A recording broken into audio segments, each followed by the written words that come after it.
Boa noite. Abra por gentileza sua Bíblia na carta de Paulo aos Romanos, no capítulo 1. Durante esse mês nós vamos ter uma injeção de evangelho, né? Vamos estar falando sobre o evangelho na EBD, nos cultos. A intenção é que os irmãos, depois do mês, que o mês de junho passar, estejam transbordando o evangelho, né, e estejam pregando ele para todos. Romanos 1, nós vamos ler do versículo 1 até o 17. Diz assim a palavra do Senhor. Paulo, servo de Cristo Jesus, chamado para ser apóstolo, separado para o evangelho de Deus, que ele, no passado, prometeu por meio de seus profetas nas Escrituras Sagradas. Este evangelho diz respeito a seu filho, o qual, segundo a carne, veio da descendência de Davi e foi designado Filho de Deus com poder, segundo o Espírito de Santidade, pela ressurreição dos mortos, a saber, Jesus Cristo, nosso Senhor.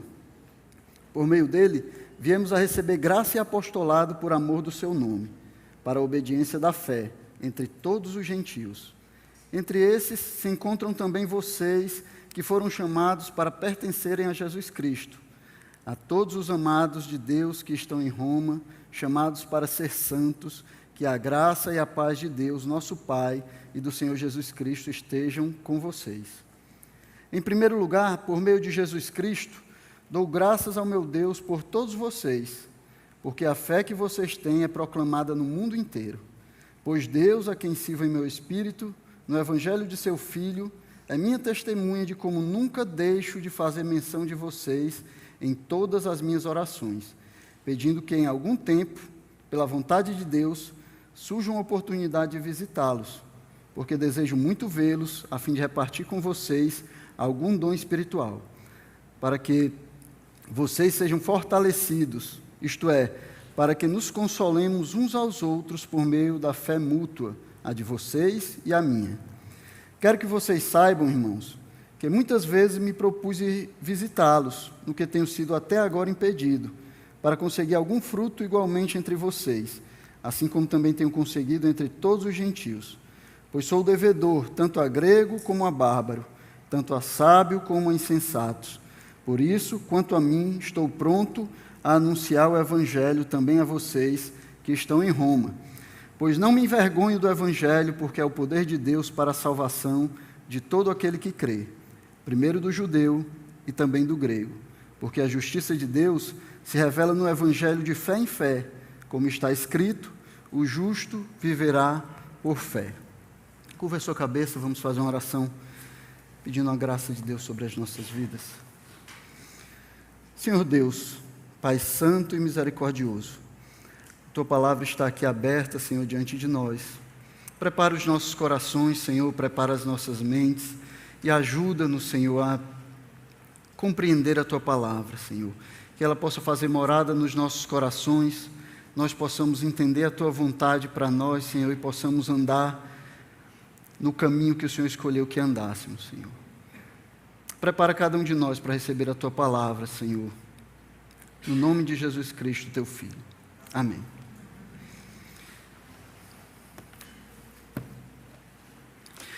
Bem, irmãos, Romanos é a mais longa carta de Paulo no Novo Testamento. E também é uma das mais teologicamente significativas cartas dele. Lutero, falando da carta aos Romanos, ele diz que é o mais puro evangelho. Então, a carta aos Romanos, ela vai falar do evangelho de Cristo. Alguns estudiosos, eles gostam de ver a carta de Romanos como um tratado teológico redigido sob a forma de uma carta, uma epístola do primeiro século, né? É como uma epístola, ela tem uma introdução, onde há uma apresentação, onde o remetente e aquelas pessoas que recebem são identificadas. Tem um corpo, que é onde está o conteúdo que vai ser tratado, e uma conclusão, né, onde ficam as despedidas. E, obviamente, Paulo, escrevendo no primeiro século, ele vai escrever como as pessoas escreviam naquela época, né? E, portanto, essa é realmente uma epístola escrita na forma de uma epístola daquela época. Mas eu prefiro ver Romanos como uma instrução sob demanda, que é algo que caracteriza todas as outras cartas de Paulo. Então, diante de uma circunstância, diante de algo que deveria ser ensinado, ou diante de um erro que deveria ser combatido, diante da necessidade, e na sua ausência, Paulo ele escrevia cartas para instruir a igreja, as igrejas, né? Instruía as igrejas para que elas ficassem conhecendo, sabendo qual era a vontade de Deus. E a gente pode ver isso em todas as cartas dele. Em Gálatas ele vai falar para os crentes ali que eles não precisavam seguir a lei de Moisés, né? Em Filemão a gente vai ver Paulo exortando Filemão a perdoar o seu escravo que tinha fugido e lhe roubado. A gente vai ver em Tessalonicenses Paulo falando a respeito do dia do Senhor, da volta de Cristo, porque os irmãos não estavam entendendo muito bem o que isso significava ali. E é o que acontece aqui em Romanos também. Paulo desejava pregar o Evangelho na Espanha, que talvez fosse o final do mundo conhecido ali daquela época. Então Paulo tinha o desejo de pregar na Espanha, assim como também tinha o desejo de pregar em Roma, como nós lemos aqui. E ele precisava do apoio da igreja de Roma, ele precisava que os irmãos de Roma o apoiassem, o sustentassem, o levassem até a Espanha, para que o Evangelho fosse pregado ali. Então, essa carta é como uma recomendação de Paulo para os crentes ali em Roma. Assim como os missionários, eles vêm até nós, né, eles apresentam um projeto, eles pedem o nosso apoio para ir pregar o Evangelho em outros países, em outros locais, ali onde há necessidade. Paulo ele também estava apresentando a Roma, a igreja de Roma, a necessidade da pregação do Evangelho. E aí você pode me perguntar, mas o apóstolo Paulo, ele precisava de recomendação? A gente está falando do apóstolo Paulo, pregador da igreja. Então, irmãos, como nós sabemos, Paulo, durante o seu ministério, ele conseguiu ganhar muitos inimigos. Né? Em especial, existia um grupo conhecido como judaizantes. Né? Esse grupo era conhecido assim porque eles eram judeus que tinham se convertido ao Evangelho, e aí eles exigiam que os gentios que se convertessem, eles se circuncidassem e seguissem a lei de Moisés. Então, eles tentavam judaizar os gentios, e era por isso que eles eram conhecidos como judaizantes. Né? E era exatamente o oposto do que Paulo pregava nas igrejas. Para os Gálatas, Paulo diz que se vocês se deixarem circuncidar, a graça de Cristo não serviu de nada para vocês. Então, por causa disso, os judaizantes eles iam seguindo Paulo pelas cidades que ele passava, tentando desacreditar a pregação de Paulo, tentando mostrar para os crentes que Paulo ele não era enviado da igreja de Jerusalém. Ele dizia que Paulo ele pregava contra a lei, que ele era antijudeu, que ele ensinava a desobedecer a Moisés. Então eles iam seguindo Paulo e tentando desacreditar aquilo que Paulo estava pregando, a obra que Paulo estava fazendo junto aos gentios. E é por isso que Paulo vai começar essa carta defendendo o evangelho que ele pregava, defendendo a pregação que ele fazia. E logo no versículo 2, ele vai dizer que o seu evangelho, o evangelho que ele prega, está baseado nos escritos dos profetas. Ele diz assim: separado para o evangelho de Deus, que ele, no passado, prometeu por meio dos seus profetas nas Sagradas Escrituras. Então, Paulo não estava pregando nada novo. Ele estava pregando o evangelho que tinha sido já revelado nas Escrituras, nos escritos dos profetas, no Antigo Testamento. Para mostrar também que ele não era antijudeu, e isso é até ilógico, porque Paulo era um judeu, ele vai dizer que ele pregava o evangelho de Cristo, o Filho prometido de Davi. Versículo 3 ele diz: esse evangelho diz respeito a seu filho, o qual, segundo a carne, veio da descendência de Davi. Então ele não... o que Paulo estava dizendo é que ele não era antijudeu, que ele não pregava um evangelho que era contra a lei. Pelo contrário, ele pregava aquilo que já havia sido prometido nas Escrituras Sagradas. Ele não era antijudeu, ele estava pregando a esperança dos judeus. Ele estava pregando sobre o Messias, que eles tanto aguardavam, e que havia chegado, e que havia feito aquilo que a lei de Moisés não conseguia fazer. Ele tornar o homem justo diante de Deus e quebrar a parede que separava, que havia entre judeus e gentios, e portanto os deixavam separados uns dos outros. Então Paulo está defendendo o seu evangelho. Ele escreveu Romanos para que a igreja em Roma entendesse qual era o evangelho que ele pregava e pudesse recebê-lo e enviá-lo para ele pregar o evangelho ali na Espanha. Era esse o evangelho que Paulo pregava. Então o trecho que nós lemos aqui da carta de Romanos é o que nós podemos chamar de introdução da carta. Até o versículo 17, Paulo ele está fazendo uma introdução. Então, nessa parte ele se identifica como o remetente da carta, vai identificar as pessoas para quem ele estava enviando essa carta, no caso, os crentes de Roma. Também tem uma saudação para esses irmãos, e ele também faz uma oração, que é uma marca registrada das cartas de Paulo. Ele sempre ora por aqueles por quem ele está enviando uma carta, agradece a Deus por causa da fé deles, agradece a Deus por causa daqueles irmãos. E aqui Paulo também vai dizer qual o tema que ele vai tratar nessa carta. Do que é que Paulo vai tratar aqui? O que é que ele vai falar? Então, nos versículos 16 e 17, que é onde nós vamos nos concentrar mais hoje à noite, ele vai terminar essa sua apresentação, com uma frase de transição que vai expor o tema da carta. E aí ele vai dizer que o Evangelho é a revelação da justiça de Deus e que essa justiça só é possível experimentar mediante a fé. Isso aqui é muito importante de nós compreendermos, entendermos e guardarmos na nossa memória, irmãos. Porque sempre que lermos Romanos, sempre que estivermos estudando a respeito de Romanos, nós temos que lembrar disso aqui. O Evangelho como revelação da justiça de Deus, justiça que só é possível experimentar mediante a fé. Então, todo o restante da carta é para especificar, para detalhar, para explicar esse Evangelho, para falar sobre todas as partes desse Evangelho. E aí ele vai nos dizer por que nós precisamos do Evangelho, em toda a carta, que o Evangelho é o poder de Deus para a salvação, que o Evangelho nos comunica a santidade e como o Evangelho nos conduz a uma vida que agrada a Deus. A carta de Romanos é toda sobre o Evangelho de Jesus Cristo, sobre o Evangelho que Paulo pregava.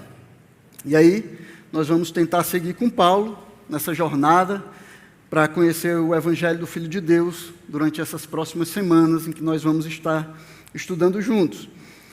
E a ideia é que no final, cada um de nós aqui saiba identificar todas as partes do Evangelho, saiba dizer por que o Evangelho é necessário, tenha o Evangelho na ponta da língua, para que quando nós pregarmos, para que quando nós tivermos oportunidade de pregar, nós possamos dizer aquilo que a palavra de Deus realmente diz a respeito do Evangelho. Então, depois de orar pelos irmãos, depois de se apresentar, depois de fazer a sua introdução e falar sobre o desejo de visitar os irmãos, nos versos 16 e 17, Paulo vai falar da única verdade capaz de transformar a vida do homem. E essa verdade foi o próprio Deus quem colocou à disposição do homem. Não foi mais ninguém, não foi o homem sozinho que descobriu essa verdade, mas foi Deus que colocou à disposição do homem. E por que essa é a única verdade que transforma? Por que só o Evangelho pode transformar? Porque se o homem entender e responder afirmativamente ao Evangelho, ele terá não só a sua vida aqui, mas toda a sua eternidade completamente transformada. Então, o Evangelho ele é capaz de transformar a vida do homem enquanto ele está aqui, mas também é capaz de transformar a sua vida eterna. É capaz de tirar o homem das trevas aqui, das trevas nesse mundo, e fazer ele andar na luz de Cristo, e é capaz também de tirar ele da escuridão eterna e levá-lo para junto de Cristo e para junto de Deus. Esse é o evangelho que Paulo pregava, o evangelho que transforma a vida do homem. E por que Paulo acreditava nisso? Porque ele tinha isso como verdade, como uma realidade que não poderia ser duvidada. Ele começa o versículo 16 dizendo: pois não me envergonho do evangelho. Pois não me envergonho do evangelho. É o que Paulo estava falando a respeito do evangelho. Ele estava falando da ousadia que ele tinha na pregação do evangelho. Ele estava falando como ele tinha uma ousadia tão grande na pregação do evangelho que essa ousadia não permitia que ele se envergonhasse do evangelho.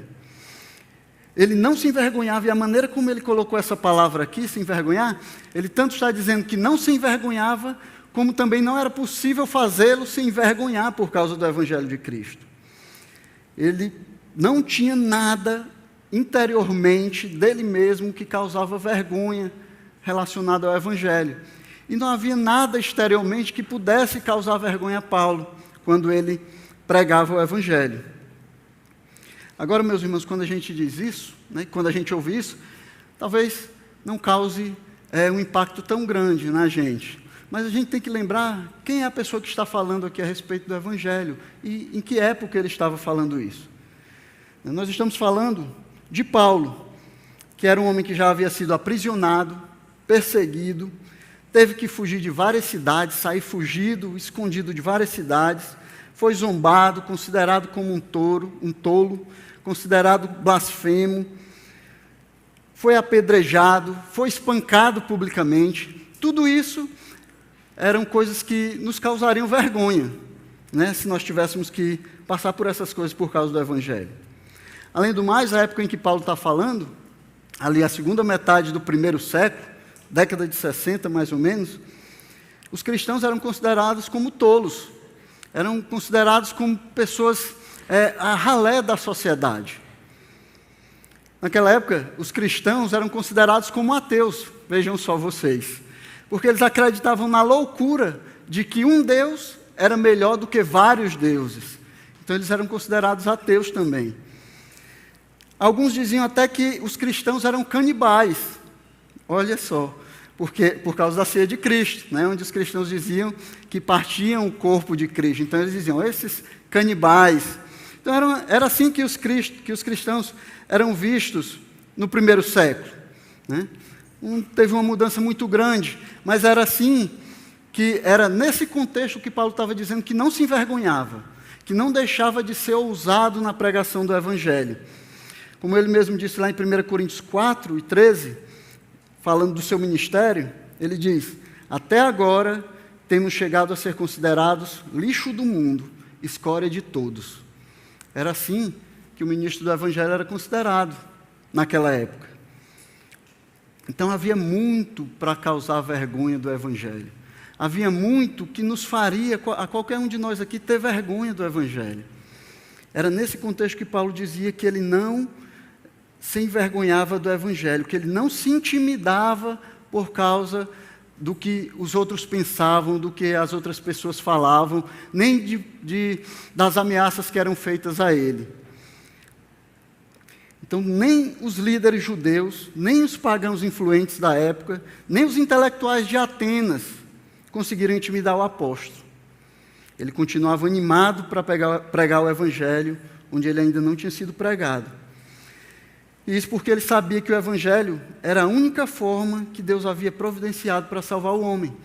Paulo entendia que só o evangelho poderia tirar o homem das trevas e levá-lo para a luz. Só por meio do evangelho o homem poderia ser salvo. E era por isso que ele não se envergonhava do evangelho, meus irmãos. Irmãos, embora todos nós saibamos que é pecado nós nos envergonharmos do nosso Senhor e do seu evangelho, eu acho que esse é um pecado que frequentemente nós cometemos. Eu acho que frequentemente nós caímos nesse tipo de pecado. Nós temos muitas oportunidades de pregar o evangelho de Cristo, mas nós não falamos, porque nós temos vergonha. Nós temos muitas oportunidades de nos identificarmos como cristãos, de nos identificarmos como Cristo, mas muitas vezes nós preferimos ficar quietinhos, calados, sem falar nada. Não interessa a ninguém quem eu sou, o que eu professo. Nós temos várias oportunidades de defender a nossa fé, mas nós também não fazemos isso, né? Nós preferimos achar que não precisamos criar confusão com ninguém, não precisamos brigar com ninguém por causa do Evangelho. Parece que nós achamos que o Evangelho ele não é tão atrativo assim. Temos medo de ser rejeitados, incompreendidos, de não saber lidar com as dúvidas e com os argumentos que são colocados diante de nós. Então nós preferimos nos resguardar de tudo isso. Preferimos ficar quietos no nosso lugar e sermos crentes secretos. Vocês entenderam bem, eu não disse crentes sagrados, eu disse crentes secretos. Nós preferimos ser crentes secretos, que as pessoas até se surpreendem quando descobrem que a gente é.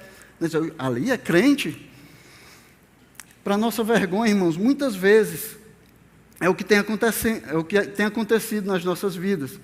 Nós dizemos que cremos no Evangelho que salva vidas, mas muitas vezes nós vivemos como se realmente nós não crêssemos.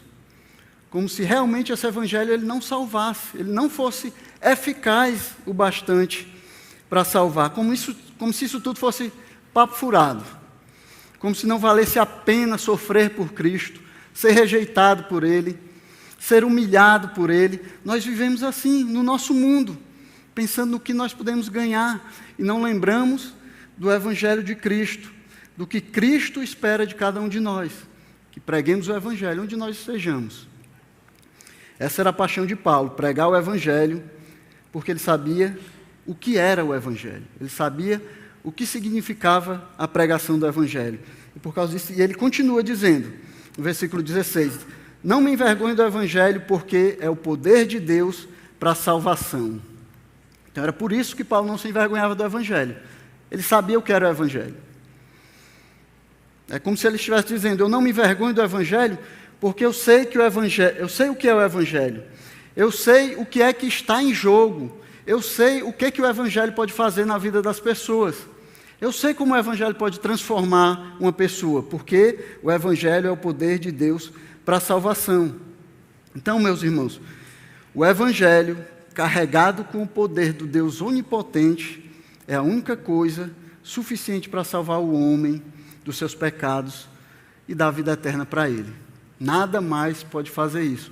Só o Evangelho de Deus tem o poder de Deus embutido nele. Talvez você ache que o mundo não precisa do Evangelho. Talvez nós pensemos, o mundo não precisa do Evangelho. Mas o mundo ele está sedento, irmãos. Embora a maioria das pessoas não saiba que é o Evangelho que eles precisam, o mundo está sedento por alguma coisa que dê significado à sua vida. Alguma coisa que transforme as suas vidas, alguma coisa que preencha o vazio que eles têm. Então, se nós prestarmos bem atenção nas pessoas, prestarmos atenção para as pessoas no mundo, nós vamos perceber que as pessoas têm um desejo inato por mudança. As pessoas estão sempre querendo mudar, sempre querendo progredir. Elas querem parecer melhores, querem se sentir melhores, querem ter mais dinheiro, ter mais poder, ter mais influência. Então, as pessoas estão sempre querendo mudar. Elas estão procurando alguma coisa que possa transformar as suas vidas. É nisso que o marketing, por exemplo, trabalha. Ele tenta nos convencer que um certo produto vai trazer para nós a mudança e a felicidade desejada. Então você tem uma necessidade, você tem falta de alguma coisa e você não sabe exatamente o que é. E aí eles dizem, não, nós temos aquilo que pode fazer você mudar, que pode transformar você. E as pessoas acreditam, porque elas querem essa mudança, elas querem preencher esse vazio, elas querem se livrar da culpa, se livrar do vazio, se livrar do descontentamento e não conseguem achar em nada. Procuram em todas as coisas, tentam de todas as formas, mas não conseguem encontrar, porque esse vazio ele só pode ser preenchido por Deus. E isso só pode ser encontrado através do Evangelho pregado pela Igreja de Cristo ao mundo. Então o mundo ele está procurando muitos métodos, está criando vários métodos, programas, religiões, filosofias, pensamentos que prometem fazer o homem se sentir melhor a respeito dele mesmo. E talvez eles até tenham sucesso nisso, em fazer o homem se sentir melhor a respeito dele mesmo. Mas é só isso que eles vão conseguir. Nenhuma ideia que o homem possa promover tem o poder de remover o pecado e restaurar o relacionamento do homem com Deus. Nada que o homem criar, nada que a sabedoria humana inventar pode restaurar esse relacionamento entre Deus e o homem pecador.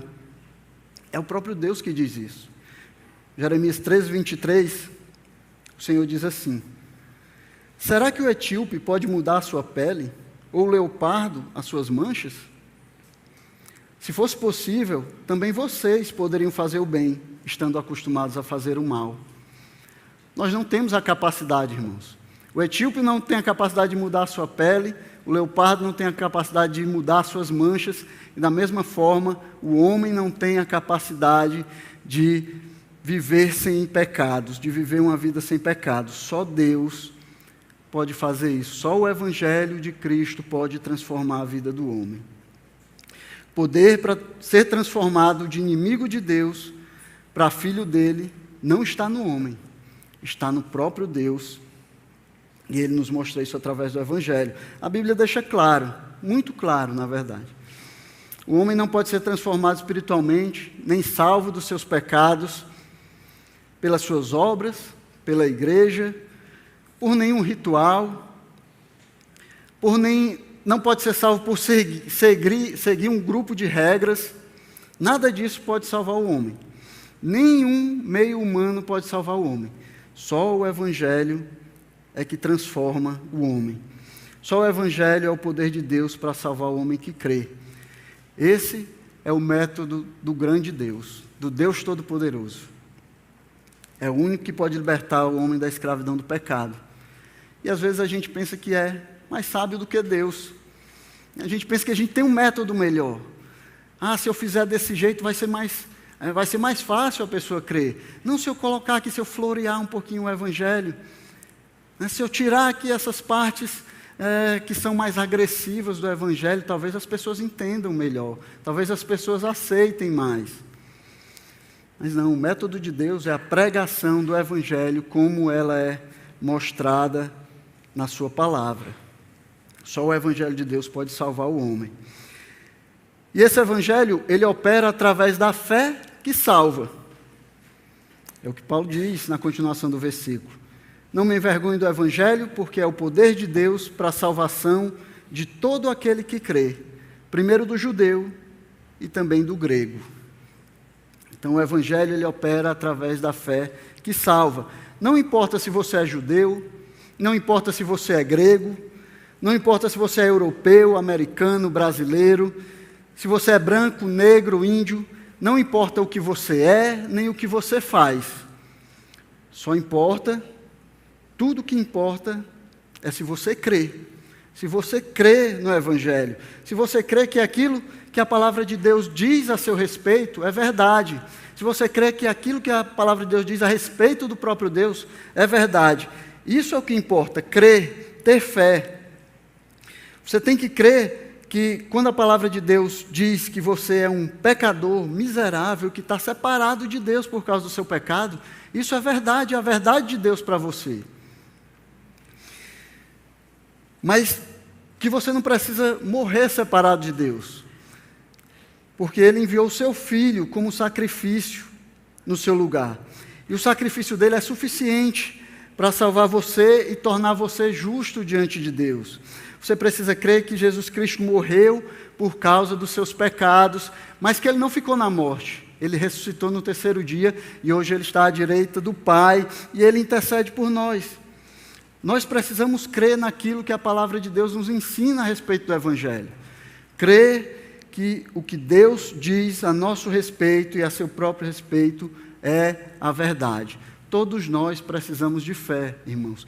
E todos nós não podemos viver sem fé. Todos nós temos que ter fé para viver. nós estamos constantemente exercitando fé. Quando você sentou nesse banco, por exemplo, você exercitou fé. Você precisou acreditar que esse banco iria suportar o seu peso. Principalmente se for a primeira vez que você esteja sentando nele. Você precisou acreditar nisso. Então você reuniu algumas evidências, algumas informações que você tinha a respeito do banco. Esse é um banco de madeira, tem outras pessoas sentadas nele. Eu já sentei várias vezes num banco de madeira, ele suportou o meu peso. Então eu acho que ele vai suportar, eu creio que ele vai me suportar. E aí você senta, você está exercitando a sua fé. Seria diferente se você, todas as vezes da sua vida que você sentou num banco de madeira, ele tivesse quebrado. Você ia pensar, não, eu não tenho fé que esse banco de madeira vai aguentar, vai aguentar o meu peso. Essa é uma fé natural, é uma fé que todos nós temos, todos nós vivemos dessa maneira. Todos nós exercitamos essa fé natural. Mas não é dessa fé natural que Paulo está falando aqui. Não é esse tipo de fé natural a todo homem que ele está falando aqui.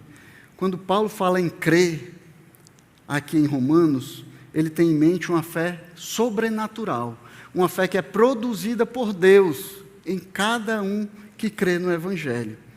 É a fé que ele fala lá em Efésios capítulo 2 e 8.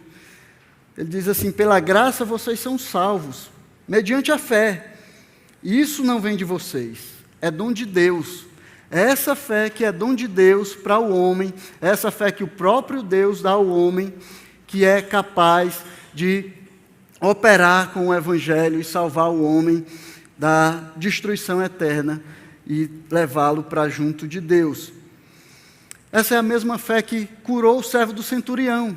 Mesmo Jesus estando longe, mesmo que ele nunca tivesse visto Jesus, mesmo que Jesus não estivesse ali, ele creu que o seu servo poderia ser curado e ele foi curado.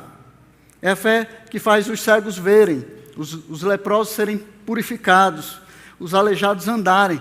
É aquela fé que faz pão e peixe ser multiplicado aos milhares para alimentar uma multidão. É a fé que faz as muralhas caírem, que fecha a boca dos leões. É a fé que ressuscita mortos. É essa fé sobrenatural, é essa fé que o próprio Deus derrama sobre o homem. Essa é a fé que pode salvar o homem da condenação dos pecados. Só essa fé pode trazer salvação ao homem. E essa fé não vem do homem, ela é dom de Deus. E vem dele para que ele possa ser tudo em todos. Para que Deus ele possa operar na salvação desde o começo até o final. Para que não tenha espaço para que o homem se glorie e diga, olha, eu criei, foi porque eu criei que eu fui salvo. Porque essa fé é o próprio Deus quem dá, é o Senhor. É como Paulo vai dizer em Romanos, um pouco mais na frente, 3:26, falando sobre a fé, falando sobre Deus e a ação de Deus na salvação, ele diz, para que ele seja justo e o justificador daquele que tem fé. Então Deus, ele está desde o começo, produzindo o Evangelho, chamando aqueles que devem pregar, produzindo fé no homem e, no final, glorificando esse homem. Deus está do começo ao fim, ele abarca tudo que tem relação com a salvação. O homem sozinho não pode fazer isso. A fé para crer é a fé que vem do próprio Deus. É Ele que faz o homem crer. É Ele que faz o homem olhar para as evidências do Evangelho, olhar para a lógica do Evangelho, olhar para tudo aquilo que é apresentado pelo pregador, às vezes nem tão bom para pregar assim, mas faz o homem crer. O próprio Deus faz o homem crer. Essa é a fé que salva o homem. Essa é a fé no Evangelho que traz salvação ao homem. E por fim, Paulo vai dizer que o Evangelho é a revelação da justiça de Deus. No versículo 17, ele diz, porque a justiça de Deus se revela no Evangelho, de fé em fé, como está escrito, o justo viverá por fé. E aí talvez você pergunte, como assim? Como é que o Evangelho é a justiça de Deus? É a revelação da justiça de Deus.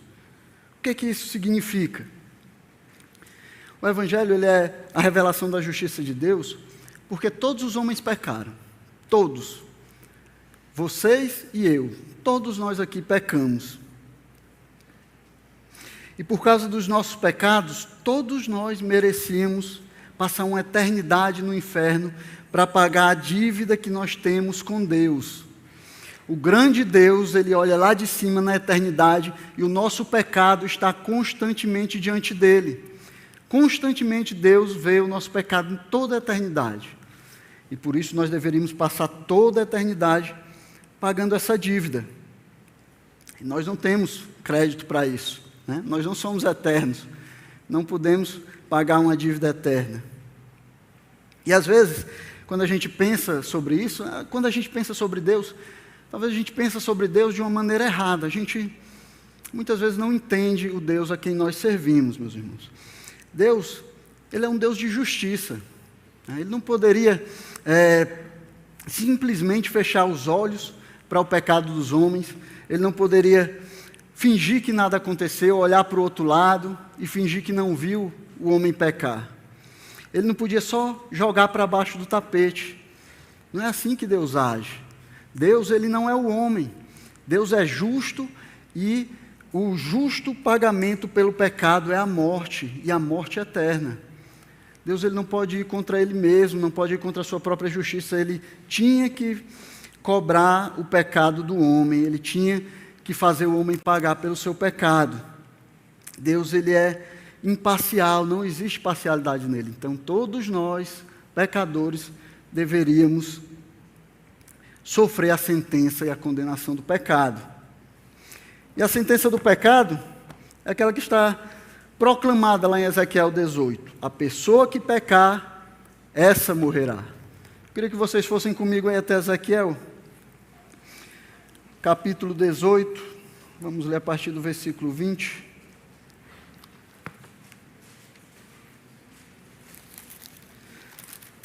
Aqui Deus vai falar como Ele trata, como Ele lida com o pecado.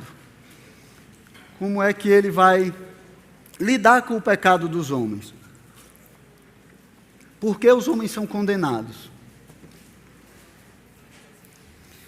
Ezequiel 18, a partir do versículo 20.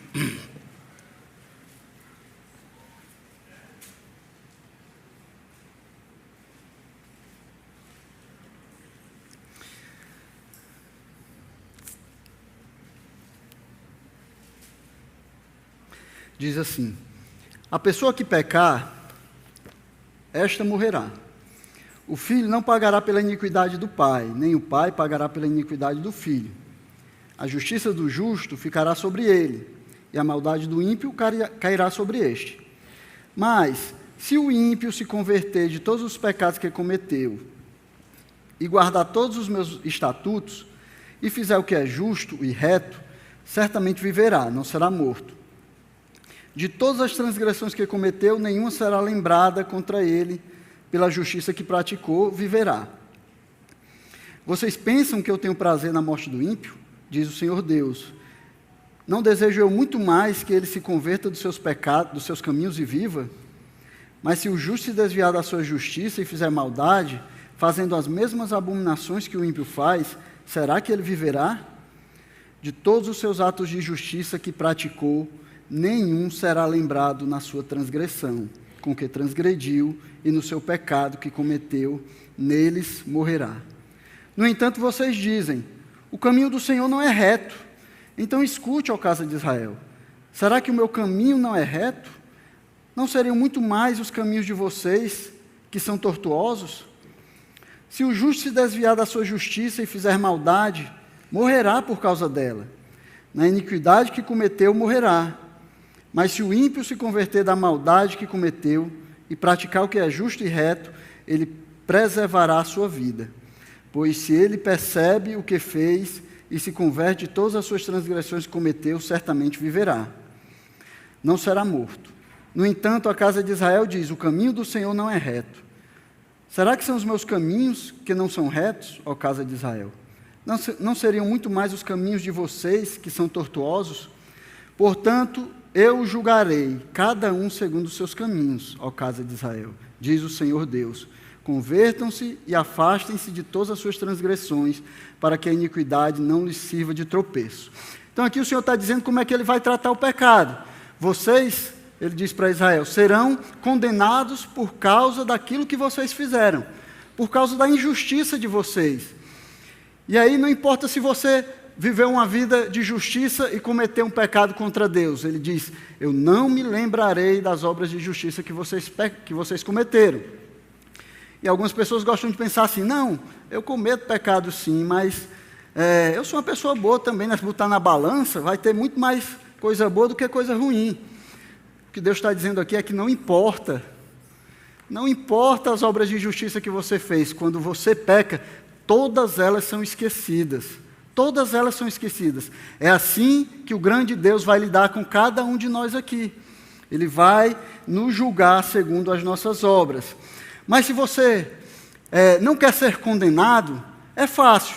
O versículo 31, ele vai dizer o que você tem que fazer para você não ser condenado. Ele diz assim, livrem-se de todas as transgressões que vocês cometeram e façam para vocês um coração novo e um espírito novo. É só isso que você tem que fazer, meu irmão. Você só tem que se livrar de todas as suas transgressões. As que você já cometeu no passado, as que você ainda vai cometer no futuro, você tem que se limpar de todas elas. E além disso, você tem que produzir em você um novo coração, capaz de adorar a Deus, capaz de servir a Deus como Ele quer. Se você conseguir fazer isso, você vai ser salvo. E é aí que está o problema, irmãos. Nenhum de nós pode fazer isso. Como é que nós vamos nos livrar de todos os nossos pecados? Como é que nós nos livramos de tudo aquilo que nós já fizemos para o passado? Como é que nós conseguimos produzir um coração que não queira mais pecar, que não pense no pecado? Um coração que não cobice mais o pecado? Nenhum de nós pode fazer isso. Então a justiça de Deus, ela se manifesta no Evangelho, não porque Deus, Ele fechou os olhos para os nossos pecados, mas é porque Ele mesmo pagou a nossa dívida enviando o Seu Filho para morrer no nosso lugar. Então todos os pecados que o homem cometeu, eles serão cobrados por Deus. A diferença é que aqueles que não creem em Cristo, eles decidiram que eles mesmos vão pagar pelos seus pecados. Eles mesmos vão prestar conta diante de Deus dos seus pecados. Então, ou porque decidiram assim, ou porque estão enganados e acham que podem pagar o pecado que cometeram diante de Deus, eles vão passar toda a eternidade quitando essa dívida com Deus, tentando quitar essa dívida com Deus. Mas aqueles que creem em Jesus, Deus, na sua justiça, já cobrou essa dívida de Jesus na cruz do Calvário. Ali, quando Jesus estava na cruz, pendurado no madeiro, Ele estava recebendo toda a ira de Deus, que era destinada a mim e a você. E por causa disso, nós estamos livres da condenação do pecado. Por causa disso, nós podemos agora chegar diante de Deus e sermos olhados por Ele como justos. Deus agora nos olha do céu e nós estamos aqui, e quando Ele nos vê, Ele não nos vê diretamente. Jesus está no meio. E aí Ele não nos cobra mais o preço do nosso pecado, porque Jesus, o nosso Senhor, Ele já pagou no nosso lugar. Então, irmãos, esse é o Evangelho de Deus, que é a forma que Deus providenciou para salvar o homem dos seus pecados, para nos livrar de todas as nossas transgressões, para nos dar um novo coração, para nos fazer nascer de novo. Essa libertação que Ele nos deu é tão grande que a Bíblia vai falar dela em termos de uma nova vida. Nós morremos para o pecado e vivemos, ressuscitamos agora para Deus. Esse é o Evangelho de Jesus Cristo. Essa é a boa nova do Evangelho. A boa notícia de que o pecador, ele pode ser salvo dos seus pecados por meio da morte e ressurreição de Jesus Cristo. O Filho de Deus que se fez homem e veio ao mundo para morrer pelo pecador. Esse é o Evangelho, irmãos. Esse é o Evangelho que Paulo pregava. Esse é o Evangelho que a Bíblia nos ensina, esse é o Evangelho que nós devemos pregar. E aí eu queria trazer agora, para finalizar, algumas aplicações de tudo isso que a gente estudou aqui, desse resumo do Evangelho que Paulo nos dá nos versículos 16 e 17 da carta aos Romanos. Em primeiro lugar, eu gostaria de falar para aqueles que são crentes, aqueles que professam, que seguem a Jesus Cristo e que têm Ele como seu Senhor e Salvador. Não se envergonhe do Evangelho de Deus. Não se envergonhe do Evangelho que salvou você e deu a você uma nova vida. E mais do que isso, não se envergonhe do Evangelho porque ele é o poder de Deus para salvar o pecador. Só através da pregação do Evangelho o homem pode ser salvo. Só quando o Evangelho é exposto, assim como ele está na palavra de Deus, é que o homem pode ser salvo. E você que é crente, que foi chamado para pregar esse Evangelho, o quanto é que você tem pregado esse Evangelho? O quanto é que você tem falado de Cristo para aqueles que estão ao seu redor, no seu trabalho, na sua escola, na faculdade, aonde você está? O quanto você tem pregado esse Evangelho? Em segundo lugar, não é o nosso conhecimento, não é a nossa lógica, não é a nossa preparação que faz a diferença para que o pecador se arrependa. O arrependimento, levar o pecador ao arrependimento não está em nós, não está no nosso poder. É o conteúdo da nossa pregação que leva o pecador ao arrependimento. É o conteúdo daquilo que nós pregamos que leva o pecador a crer em Cristo. É se nós estamos pregando o verdadeiro Evangelho, é se nós pregamos o Evangelho conforme ele é nos dado na palavra de Deus, e não conforme nós pensamos que seria melhor de pregar para as pessoas. É o Evangelho puro, sem mistura, sem floreios, sem enganação, o Evangelho verdadeiro de Jesus Cristo. Em terceiro lugar, nós não temos desculpas para não pregar o Evangelho. Não sei, não posso, não sou bom bastante, nada disso tira de você a responsabilidade de pregar o Evangelho. Foi o próprio Cristo que chamou você para pregar o Evangelho. Ele lhe chamou, ele fez um representante do reino dele aqui na terra. E como é que você tem pregado esse Evangelho? Nada tira a nossa responsabilidade. O Evangelho, ele é simples. A gente deve pregar o Evangelho simples como ele está na palavra de Deus. Ele cabe em uma frase, como nós já dissemos aqui. É a boa notícia de que o pecador pode ser salvo de seus pecados por meio da morte e ressurreição de Jesus Cristo, o Filho de Deus que se fez homem e veio ao mundo para morrer por amor ao pecador. Esse é o Evangelho de Jesus Cristo. É simples assim, irmãos. Não precisa enfeitar demais. É pregar como ele está ensinado nas Escrituras.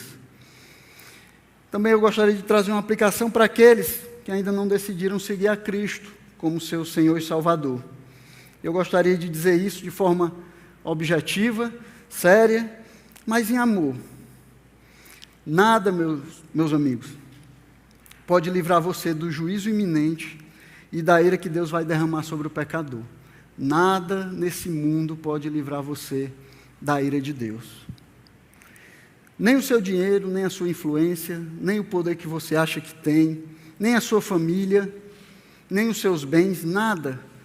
Nada livra o homem do juízo que cairá sobre ele, porque o justo Deus, ele precisa cobrar o pecado de todo homem. Só existe um caminho: crer no Evangelho e entregar sua vida a Cristo. Só assim você pode ter a sua vida transformada, só assim você pode sair das trevas e chegar na luz de Jesus Cristo. Só o Evangelho, só crer nesse Evangelho e entregar sua vida a Cristo pode livrar você da ira vindoura, da ira que se aproxima. Só o Evangelho é que tem o poder de Deus para transformar o homem pecador em filho de Deus. Só o Evangelho é carregado com esse poder de Deus. Nenhuma outra coisa que o homem inventar, nenhuma filosofia que o homem criar, nenhum pensamento, nada. Só o Evangelho de Jesus Cristo, como é exposto na Sagrada Escritura, pode livrar o homem da ira de Deus. Amém? Então, curva sua cabeça. Vamos fazer uma oração. E se alguém aqui ainda não decidiu seguir a Cristo, se alguém ainda não tomou essa decisão, você pode falar comigo ou falar com algum dos irmãos que estão aqui. E se você entendeu que o Senhor, Ele deseja te salvar, Ele deseja te colocar no caminho que te conduz à vida eterna, você pode falar conosco. Nós podemos orientar você através da Escritura Sagrada. Amém? Então vamos orar. Senhor Deus, Pai Santo, Deus Todo-Poderoso e Eterno, nós louvamos o Teu nome, Senhor. Louvamos o Teu nome porque o Senhor é digno de louvor e de adoração e porque o Senhor é o único que tem um plano, Senhor, traçado para salvar o homem que é pecador, que não está buscando por Ti, mas que na Tua misericórdia o Senhor deseja salvá-lo, Pai. Deus amado, prepara os corações, Senhor, prepara aqueles corações que ainda não Te conhecem, para receber o Teu Evangelho, Senhor. Nós cremos que o Senhor é quem faz todas as coisas, é o Senhor quem dá a capacidade de crer, é o Senhor quem transforma o coração do homem, é o Senhor quem traz ele para a vida eterna, Pai. Por isso nós oramos a Ti. Deus amado, te pedimos também por aqueles que já conhecem a Ti, Senhor, mas que têm deixado a desejar na pregação do Evangelho. Nos dá ousadia, Senhor, como a ousadia que Paulo tinha, que não permitia ele se envergonhar, mas que o impulsionava a pregar o Evangelho. Que nós possamos ser assim também, Senhor, que nós possamos pregar o Teu Evangelho, fazer o Teu nome conhecido diante de todos aqueles que estiverem ao nosso redor, Senhor, todos aqueles que nós conseguirmos alcançar com a pregação, Pai. Que o Teu nome seja glorificado em toda a terra. Nós te pedimos no nome santo e poderoso do Teu Filho Jesus Cristo. Amém.